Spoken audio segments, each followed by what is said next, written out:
Okay, this is a video on how to link your Jellos to your assignments in BrightSpace. But this is specifically for people who have their assignment either on paper pencil or in another LMS, so they don't really have the assignment in BrightSpace. So this is the way you do this.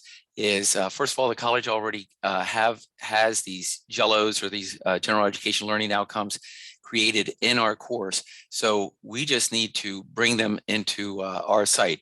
So the first thing you need to do is when you're in your course site, just go to Course Tools and then go to Course Administration, and then scroll down to find Learning Outcomes. Down in the assessment area, you'll find Learning Outcomes. And then now we don't have to add our outcomes here. If you're at another college, if you're watching this from another college and your college hasn't created a place for you to import them, then you could type them in here by adding outcomes. But all we need to do is just import from program. And when you do that, you'll see a drop-down area here, and we can choose the type that we're dealing with. So here's our general education learning outcomes, student learning outcomes. And then you can scroll down to find the ones that you're dealing with. And so, for example, in math, we're dealing with the scientific and quantitative reasoning. And so you can choose all the ones you're dealing with. Now, in our math courses, generally we just deal with SQR4, but if you're teaching Math 109, we do all three of these. So I'll pretend this is a Math 109 course that we're dealing with more than just one outcomes to show you that you can import more than one.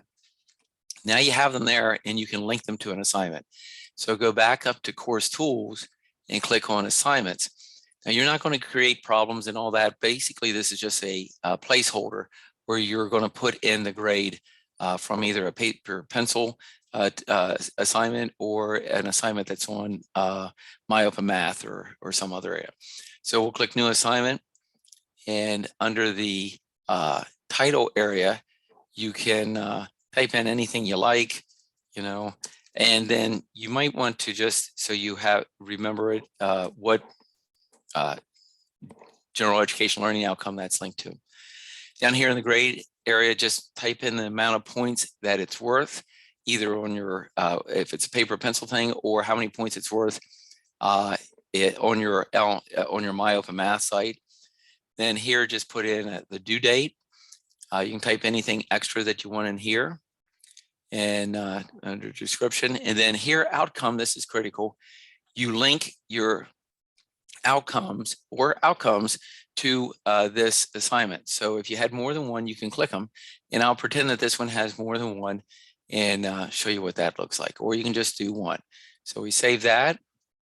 And over here on submission completion, click on that and scroll down and change the file submission type to paper submission.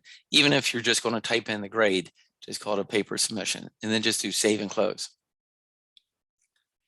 Now, after your students take this assignment, whether it be paper and pencil or on a third-party software, then all you do at this point, see, we're still in this assignment area, and all you have to do is just click on this assignment, and you'll have a listing of students here, and we can click on evaluate. And now what I usually do is I have my grade book open from My Open Math, and I type their score in. And also I can go down here and put any feedback I want to, but here is where I can rate how they did on these SQRs. So perhaps on SQR3, they might have been proficient, but on SQR4, they might have just been approaching proficiency.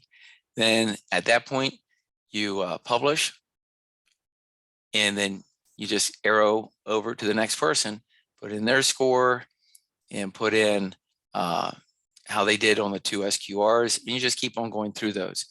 And then finally, when you get done, you can go back to the submissions, and you'll see that everybody will have a published thing in here rather than just evaluate, and you can go back and edit them anytime you want to.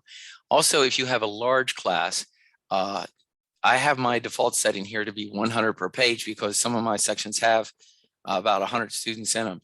So yours probably might say 20, but you can increase this, and that way you can go through everybody's rather than going, I've done it before and you end up cycling around the same page. So I would just set that up to a high number. And really that's it.